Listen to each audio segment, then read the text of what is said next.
एक गांव में पारो नामक एक गरीब विधवा रहती थी। उसका एक पुत्र था। वह इतनी गरीब थी कि घर में 4 बर्तन भी रंग के नहीं थी। लड्डा का अभी छोटा था। पारो ने बड़े प्यार से उसका नाम नसीब सिंह रखा था, मगर वह इतना बदनसीब था कि उसके पैदा होने के कुछ समय बाद ही एक बीमारी से उसके पिता की मृत्यु हो गई। पारो घरों में चौका बर्तन आदि करके उसे पाल रही थी। उसे पक्का विश्वास था कि नसीब सिंह बद्दा होकर उसके सारे संकट दूर कर देगा और उसका बुढ़ापा चैन से गुजरेगा। इसी आस में रात दिन मेहनत करके वह अपने बेटे को पाल रही थी। नसीब से उसमें प्रबल उत्सुकता रहती थी। एक दिन उसने अपनी मां से पूछा, मां, हम इतने गरीब क्यों हैं? यह सब तो ईश्वर की मर्जी है बेटे, दुखी स्वर में पारो ने कहा। सब नसीब की बात है। मगर नसीब सिंह यह उत्तर पाकर संतुष्ट नहीं हुआ। वह बोला, ईश्वर की ऐसी मर्जी क्यों है? बेटा, यह तो ईश्वर ही जाने। अगर ईश्वर ही जाने तो ठीक है। मैं ईश्वर से ही पूछूंगा कि हम इतने गरीब क्यों हैं। बताओ मां, बताओ कि ईश्वर कहां मिलेगा। पारो तो वैसे ही परेशान रहती थी। उसकी बातों से उकता कर उसने कह दिया, वह जंगलों में रहता है, लेकिन तुम वहां न जाना। लेकिन नसीब सिंह ने दिल ही दिल में उसी क्षण इरादा बना लिया कि वह ईश्वर को ढूंढेगा और पूछेगा कि आखिर हम इतने गरीब क्यों हैं। एक दिन वह जंगल की ओर चल दिया। जंगल घरते करते शिव पार्वती उधर ही आ निकले। उन्होंने बच्चे को वहां बैठे देखा तो उन्हें बड़ा अचरज हुआ कि यह अबोध बालक इस बेहद जंगल में बैठा क्या कर रहा है। भगवान शिव ने बालक से पूछा, तुम कौन हो बालक, और इस जंगल में बैठे क्या कर रहे हो? मैं ईश्वर को ढूंढ रहा हूं। ईश्वर को? पार्वती चौंकी और पूछा, मगर क्यों? ईश्वर से तुम्हें क्या काम है? मैं उनसे पूछना चाहता हूं कि हम इतने गरीब क्यों हैं, दूसरों की तरह भीखता से उत्तर दिया। मां पार्वती और भगवान शिव उस बच्चे का साहस देखकर बहुत प्रसन्न हुए। मां पार्वती तो करुणा की सागर है। उन्हें उस बच्चे पर बड़ी दया आई और भगवान शिव से मुखातिब होकर बोली, प्रभु, इस बालक का कुछ कीजिए। हम कुछ नहीं कर सकते पार्वती, क्योंकि इसके भाग्य में यही सब लिखा है। भाग्य देवता के लेख के अनुसार इसे ऐसा ही जीवन भोगना है। करने लगी, जिद न करो पार्वती, यदि हम उसे कुछ दे भी देंगे तो वह इसके पास नहीं रुकेगा। इसे वैसा ही जीवन जीने दो जैसा भाग्य देव चाहते हैं। नहीं प्रभु, इसकी गरीबी दूर करने के लिए आपको इस पर कृपा करनी होगी। जब मां पार्वती जिद करने लगी तो भगवान भोले शंकर ने बच्चे को एक हार दे दिया। हार पाकर नसीब सिंह बहुत प्रसन्न हुआ और खुशी खुशी अपने घर को चल दिया। मां पार्वती संतुष्ट थी कि उन्होंने एक अबोध बालक की मदद की और अब उसके दिन सुख से कटेंगे। लेकिन त्रिकालदर्शी भोले बाबा जानते थे कि यह हार उसके पास रहेगा ही नहीं। चलते चलते नसीब सिंह के पेट में अचानक दर्द उठा और वह शौच के लिए इधर उधर देखने लगा। उसने भगवान शिव का दिया हार पत्थर की एक शिला पर रख दिया और झादियों के पीछे चला गया। तभी एक चील कहीं से उड़ती हुई आई और उस हार को उठाकर उड़ गई। अरे मेरा हार! सब कुछ भूलकर लड्डका चील के पीछे भागा। मगर कब तक वह चील का पीछा करता, कैसे पकड़ ढता उसे। एक आध बार पत्थर उठाकर उसने चील को मारने की कोशिश की, किंतु चील अधिक ऊंचाई पर थी। कुछ ही पलों में चील उसकी नजरों से ओझल हो गई तो वह बड्ढा दुखी हुआ और रोते रोते अपने घर की ओर चल दिया। घर पहुंचकर उसने मां को सारी बात बताई, मगर पारो को उसकी बात पर बिल्कुल भी विश्वास नहीं हुआ। हां, उसकी बात सुनकर थोड़ी सी उदास अवश्य हो गई। लेकिन नसीब सिंह मां की उदासीनता देखकर हतोत्साहित नहीं हुआ। उसने मन ही मन निर्णय लिया कि वह कल फिर वहीं जाएगा और भगवान शिव पार्वती को अपनी विपदा सुनाएगा। उसका विश्वास था कि भगवान शिव उस धूर्त चील को अवश्य ही दंड DDH देंगे। भगवान शिव ने पार्वती से कहा, देखो, उसके पास कल वाला हार नहीं रहा। उसे एक चील ले उड़ी है और दूसरा हार पाने वह उस चील को दंड दाश दिलवाने की इच्छा लिए वह लड्डचका आज फिर आया है।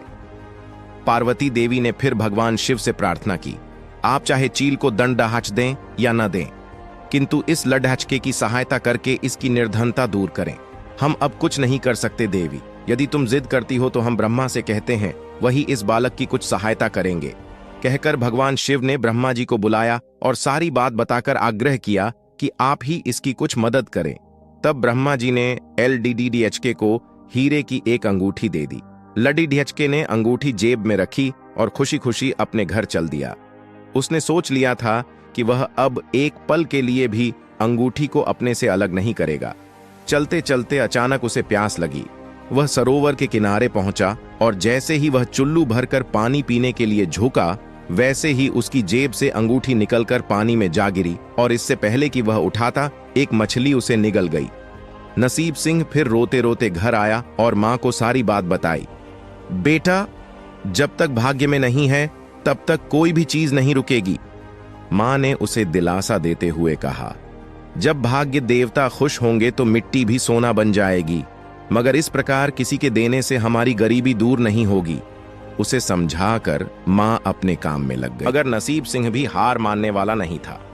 उसने मन ही मन सोच लिया था कि वह कल फिर जाएगा। तीसरे दिन वह फिर जा पहुंचा।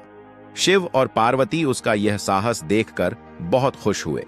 शिव जी ने इस बार ब्रह्मा जी के पास जाकर बात की कि वह लड्ढिका तो बद्धा साहसी है, इसका कुछ उद्धार किया जाना चाहिए। तब ब्रह्मा जी ने सलाह दी कि हमें भगवान श्री हरि के पास जाना चाहिए, वही इसका कोई हल बताएंगे। वह श्री हरि के पास जा पहुंचे। पूरी बात सुनकर भगवान विष्णु ने नसीब सिंह को कुछ हीरे दिए। हीरे पाकर वह बहुत खुश हुआ और इस बार बिना कहीं रुके उसने सीधे अपने घर जाने का निश्चय किया, क्योंकि 2 बार उसकी चीजें खो चुकी थीं। जब वह घर पहुंचा, मां घर पर नहीं थी। नसीब सिंह ने हीरे एक लोटे में रखकर कोने में छिपा दिए और मां को रूंरने निकल पड़ा। वह मन ही मन सोचने लगा कि अब मां को किसी के घर काम करने की क्या आवश्यकता है, अब तो वह भी अमीर बन गए हैं। उधर पीछे से चोर उसके घर में घुसे और जो भी सामान हाथ लगा लेकर भाग निकले। उस सामान में लोटा भी था जिसमें हीरे रखे थे। जब वह मां के साथ वापस आया तो देखा कि हीरे गायब थे। इतना ही नहीं, घर का दूसरा सामान भी गायब था।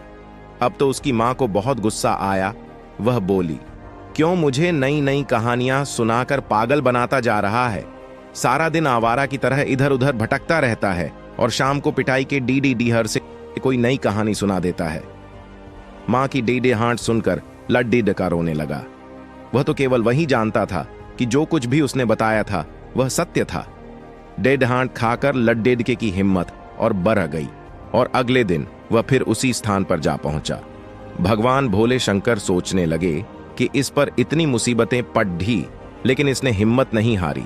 इससे वह बहुत प्रसन्न हुए और भाग्य देवी के पास जाकर बोले, यह लड्ढका बहुत ही साहसी, हिम्मती और धीरज वाला है।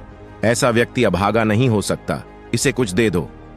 आज्ञा पाकर भाग्य की देवी ने नसीब सिंह को सोने का एक सिक्का दिया। सिक्का लेकर नसीब सिंह खुशी खुशी अपने घर को चल दिया। जब उसने घर जाकर वह सिक्का अपनी मां को दिया तो उसकी मां बहुत खुश हुई। अब क्योंकि उन पर भाग्य देवी की कृपा हो गई थी, सारे काम ही अपने आप शुभ होने लगे। दूसरे दिन ही एक मछली वाला उसके गांव में मछली बेचने आया तो लड़के ने वही सिक्का देकर मछली खरीद ली। उसकी मां ने मछली का पेट चीरा तो वह अंगूठी निकली जो ब्रह्मदेव ने उसे दी थी और जो उसकी जेब से तालाब में गिर गई थी। मां ने अंगूठी संभाल कर रख ली और नसीब सिंह से बोली, जा बेटा, जंगल से थोड़ी लकड़ियां ले आ, आज घर में ईंधन बिल्कुल नहीं है। लड्ढका कुल्हाड़ी लेकर जंगल की ओर चल दिया। वहां जाकर जिस पेड्डी पर लकड़ी काटने के लिए चढ़ा, वहां उसी चील का घोंसला था जो उसका हार उठाकर ले गई थी। लड्ढके ने देखा चील कहीं आसपास नहीं थी। नसीब सिंह ने अपना हार उठा लिया और जो भी थोड़ी बहुत लकड़ियां पेड्डे के आसपास पड़ी थी वही उठाकर घर की ओर चल दिया। मां हार पाकर बहुत खुश हुई। अब तो देखते ही देखते उनके दिन बदल गए। घर में किसी चीज का अभाव नहीं रहा। फिर ईश्वर की कुछ ऐसी करनी हुई कि जो चोर उसके घर से हीरे चुरा कर ले गए थे, उन्हें सपने में महादेव ने चेतावनी दी कि जो हीरे उस लड्डी डेहिके के घर से चुरा कर लाए थे वे तुरंत वापस कर दो, वरना तुम्हारा सर्वनाश कर दूंगा। चोर उसी दिन हीरे उसके घर पर दे गए और अपनी गलती के लिए माफी भी मांगी। इस प्रकार उस अभागे का भाग्य चमक उठा। अब उसके घर में किसी चीज की कमी न थी और उनकी गरीबी सदा के लिए समाप्त हो गई।